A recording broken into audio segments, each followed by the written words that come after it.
What's up guys, EddyNasty here, and today I'm going to show you how to set up a death swap for your survival world.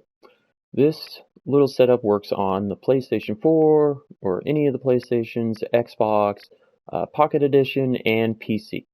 And just to let you guys know, I am on the PlayStation 4 right now, so I will show you how this actually works. And just to let you know, this is my first command tutorial, so let's see how it actually goes. So the first thing you want to do is find an area where you want to have your commands. You'll want to set up your little survival world, put it on creative, and give yourself some command blocks. So the first thing you'll want to do is do /give, and I put my name, but you could put @all or @self, and then command blocks. So what you actually do is got to spell it all out. Command _ block, and then that will give you a command block. Now my other command block's in my inventory right now, so after that, once you find your little area where you're going to want to have your command block set up at, and you can put this anywhere in the world. So once you find your little area, you want to find the actual two corners of it, each corner, one corner and the opposite corner of where you're going to put all your command blocks, and you're going to want to set up a little ticking area.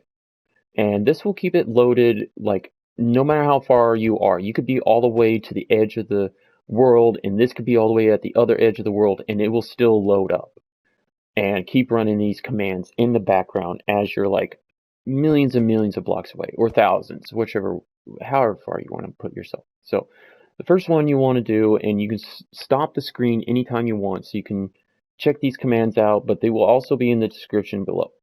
So the first one you want to do is ticking area add. You'll want to add the coordinates for the first corner and the coordinates for the second corner. And then you want to put parentheses, just any kind of random name you want to name the ticking area ended with another parentheses. And it doesn't really matter for the height of the ticking area, because once you add this literally adds the ticking area all the way down to bedrock to world height. So the definition or the define of the 71s right there, that's just kind of like where I'm standing right here. You can see on my top left coordinates. I just added that because that's all right here, and it will add it all the way from world height to bedrock for the ticking area. So once you click it, you'll see ticking area already exists with this name, but it'll say 1 of 10 ticking areas added once you get it installed. So the second thing you'll want to do is spawn in 2 armor stands, and you'll want to give them names. Player 1 and player 2. That's just the 2 names I chose. They both need to be different names. And then these will be with your command blocks. So you'll want to remember where you put your 2 armor stands. I got a little black or deep slate right there with the new update to define where I want to put them. So the next one you'll want to do is, these are the effects for the armor stands. And just to let you know, these armor stands are what going to be doing the swapping for you. So the first one you want to do, and these are the effects, and I have this on a redstone for the lever because I could just have it off before I showed you guys. So the first one you'll want to have is a repeat, and it could be with redstone or always active. It really doesn't matter which one you want to do. I usually do always active, so that way it's just always on, but for the sake of this video, I have a lever. So the first one we'll have is effect at entity type equals armor stand. And you don't need to put a name for the armor stand because this is going to go for both armor stands. So the first one I have is invisibility, and you want to put true at the end of it, or otherwise it'll have the little spell bubbles going all around it, and you won't want to have that. So the first one is invisibility. The second one, and these commands you want to set to chain unconditional always active.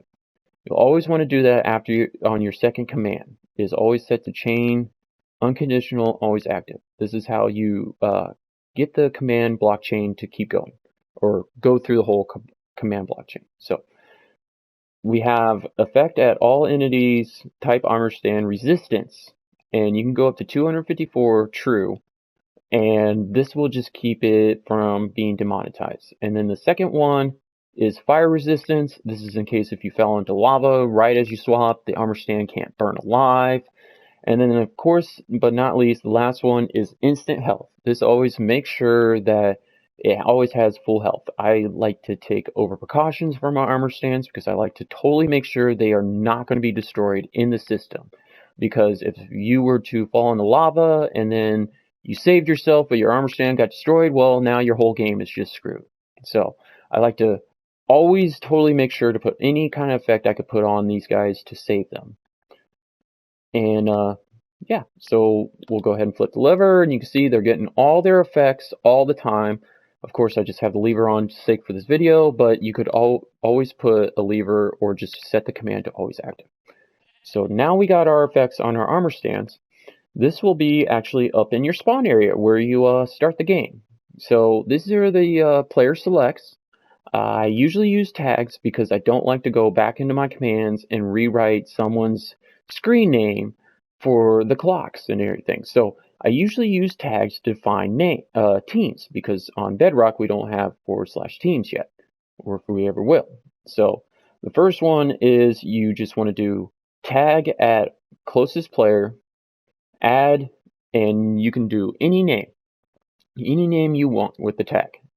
And then the second one is spawn point at all with the tag equals, swap one, because that's my tag for player 1.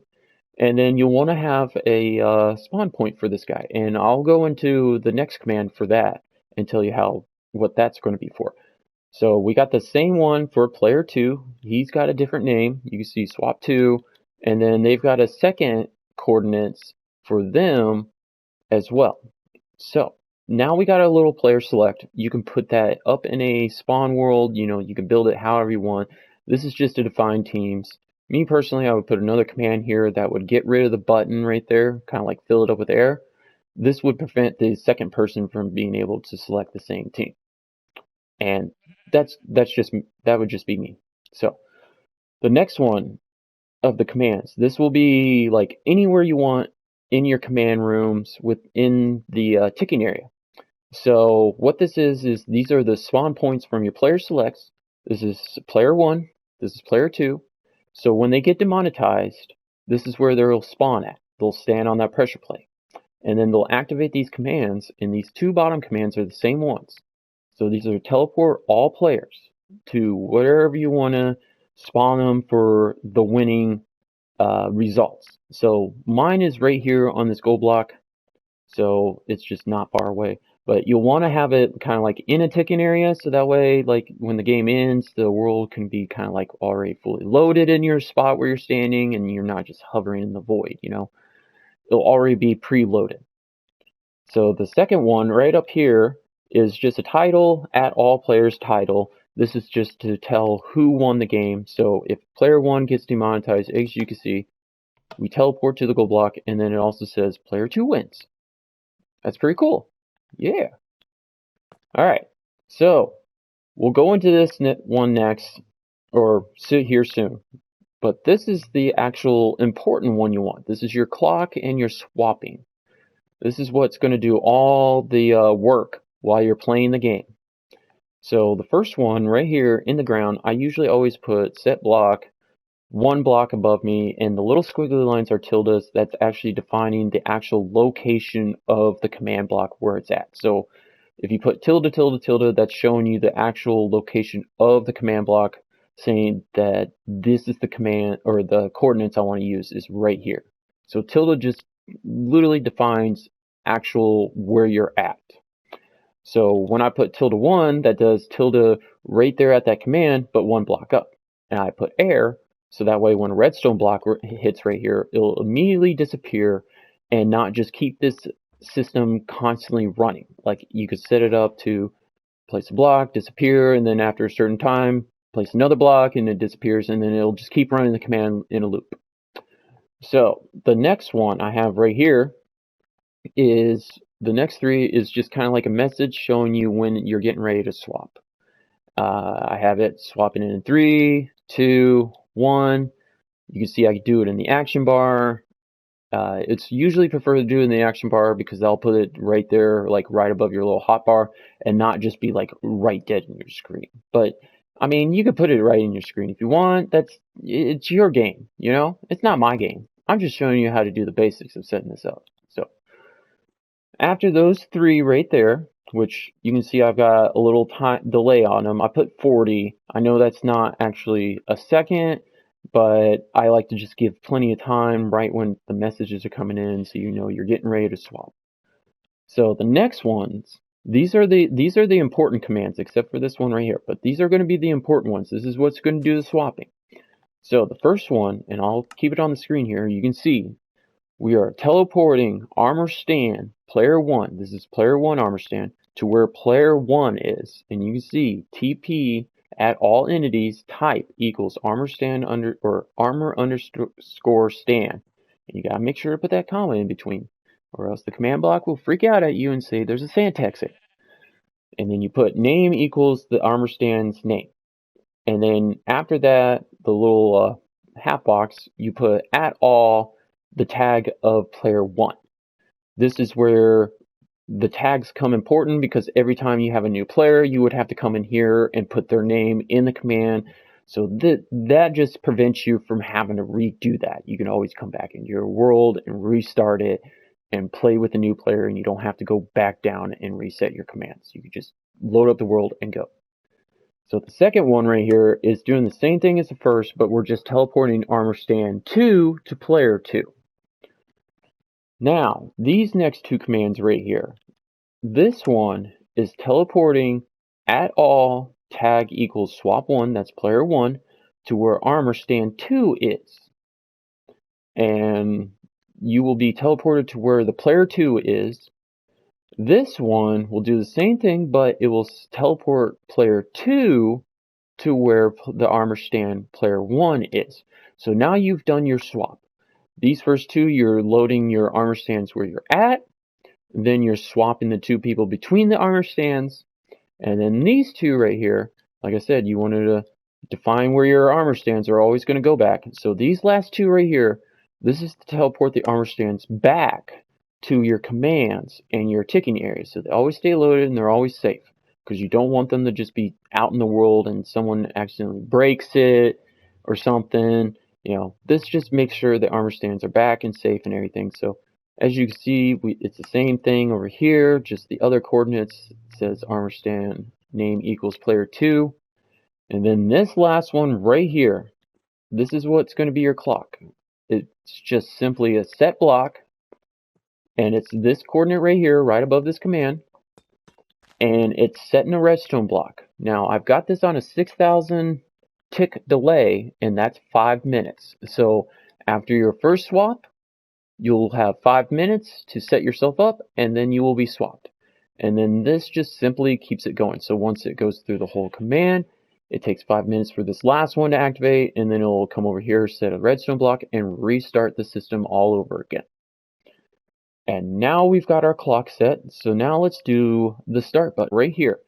So right here, the first couple ones, the first one is we're literally teleporting player 1 to anywhere we want in the world. My coordinates is I just went 2,500 blocks out one way, and I went 2,500 blocks out the other way. So usually what I do is I'll spawn myself like 2,500 blocks one way from where my commands are, and I'll actually spawn there, so that way I can find the elevation of where it's going to be at. So that way I have an actual command or location, and you're not just up in the air falling or being suffocated in a block. So this one is spawning player 1 out that way, 2,500 blocks. This one is doing the same thing, but it's spawning player 2, 2,500 blocks out that way. That way you two never meet. I mean, you got 5,000 blocks in between. I'm sure within 5 minutes you will be swapped and confused at that point. So this last one right here, this is just doing what the other one did. It's setting the redstone block right there, but it's got a 6,000 tick delay. So once you start the game, you don't want to just immediately swap right out the gate, because that's not part of the game.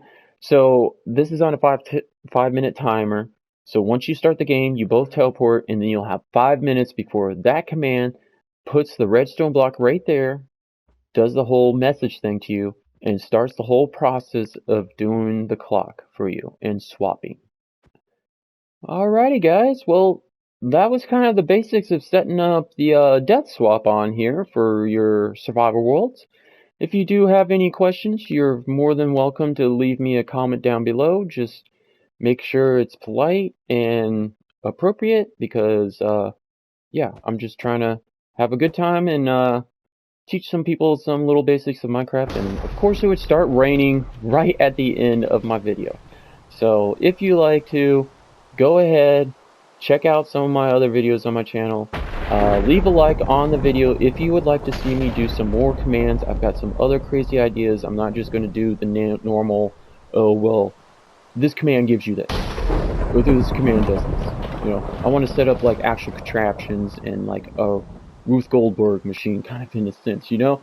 It does a whole bunch of stuff, and there's a phantom up there, so I'm going to go ahead and end the video. You guys have a good time, and I will see you guys in the next video. You guys take it easy, and peace.